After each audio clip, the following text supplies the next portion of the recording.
Buenas tardes, de nuevo en Mundos Paralelos, Periodismo Filosófico y Cosmovisión.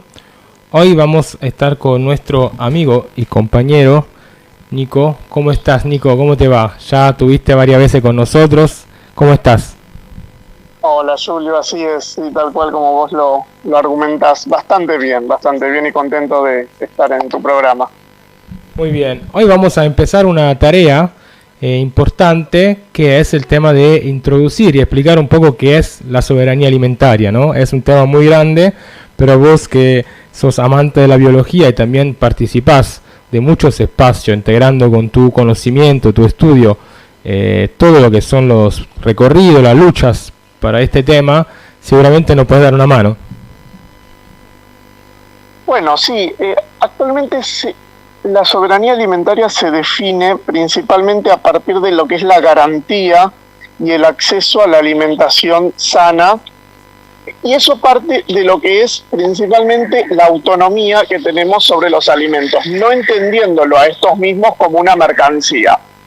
En ese sentido, un poco difiere de lo que es el concepto de seguridad alimentaria, que más adelante lo vamos a tratar. Pero para referirnos a lo que es la soberanía alimentaria, yo me quisiera retrotraer a lo que es la historia de dicho concepto.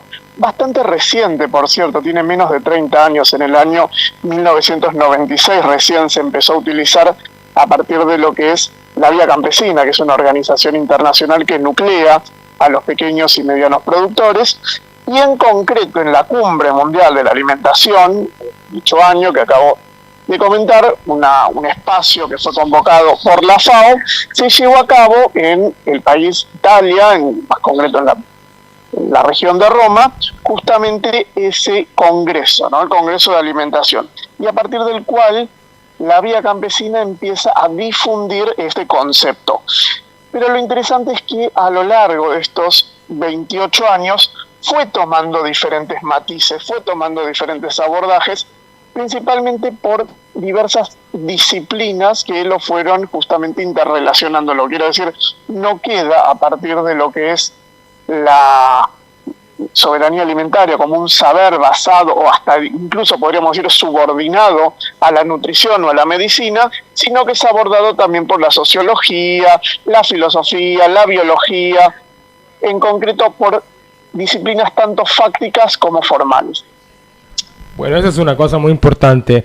La primero, lo que estabas vos empezando a introducir, el tema de la diferencia con la seguridad alimentaria, y el tema de que realmente sea un ámbito realmente polifacético, ¿no? Hay muchos enfoques que pueden analizar y aportar también a este universo de la soberanía alimentaria. Es interesante porque muchas décadas atrás un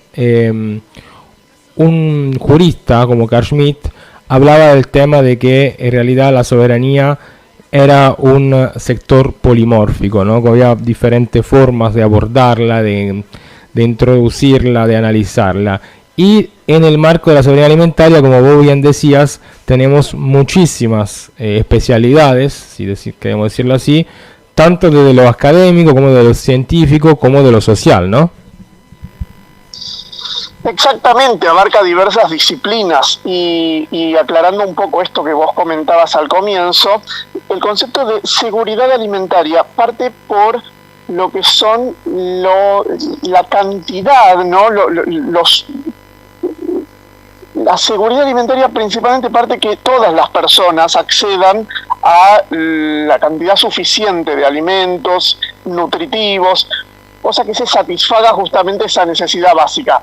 La soberanía alimentaria entra en el terreno donde cuestiona el concepto de suficiente, ¿no? El concepto de que va más allá de que algo pueda llegar a consumir, sino que toda la población llegue a tener esos alimentos. Entonces, en esa interdisciplina, volviendo a lo que vos decías, se enriquece de diversos conocimientos.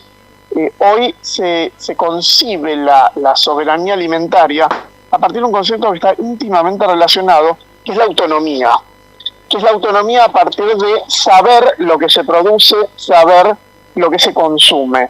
Entonces, desde ese ámbito no se puede justamente entender la alimentación propiamente dicha como una mercancía. Claro. Es interesante también pensar que este concepto, si bien seguramente tiene sus raíces en diferentes ámbitos y luchas, ¿no? Territoriales, por ejemplo, no sé, pienso así a revuelo a lo que pasaba en Chiapas o la India también, ¿no? En Brasil, etcétera, pero surge en una época que es de pleno neoliberalismo, de plena globalización, estaba a mediados de los 90, ya se terminó la Guerra Fría y ya estaba como explotando todas esas inversiones de Occidente, de Estados Unidos, ¿no?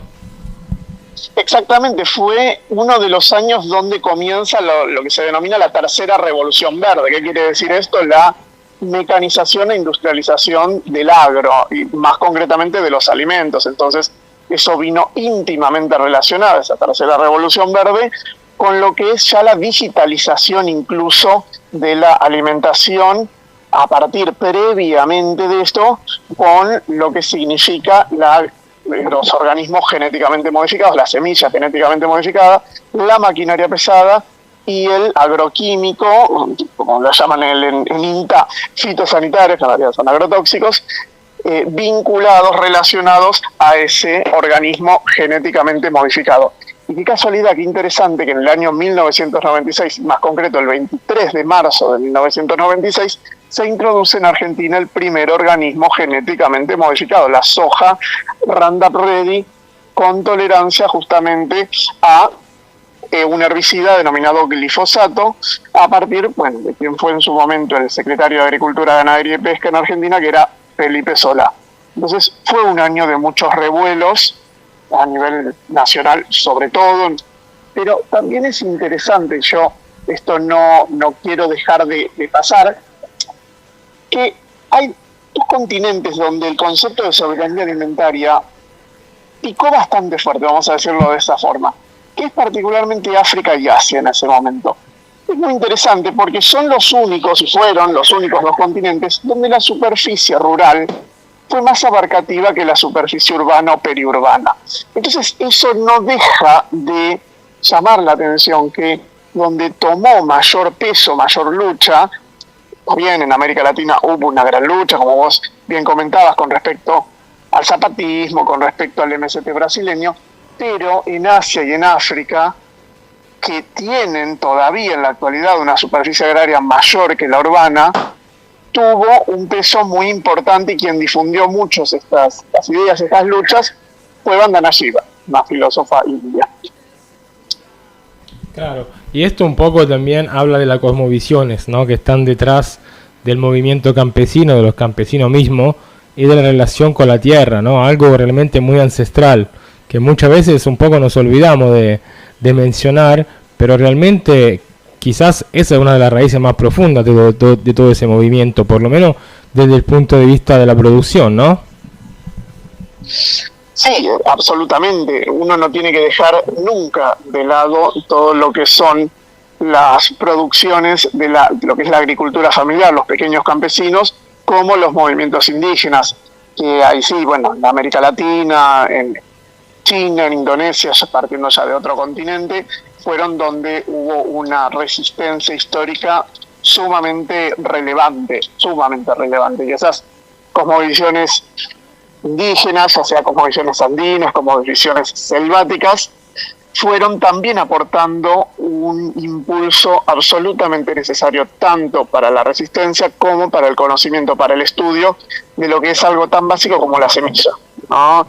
Yo sigo siendo un fiel creyente de quien controla la semilla, controla la alimentación. No dejo de replantearme esto en un momento donde, en Argentina en particular, se han aprobado la cantidad de 12 organismos genéticamente modificados en los últimos 2 meses, o sea que ya se va viendo justamente el avance de las corporaciones transnacionales y de un gobierno asociado a eso, directamente vinculado, entregando esa soberanía.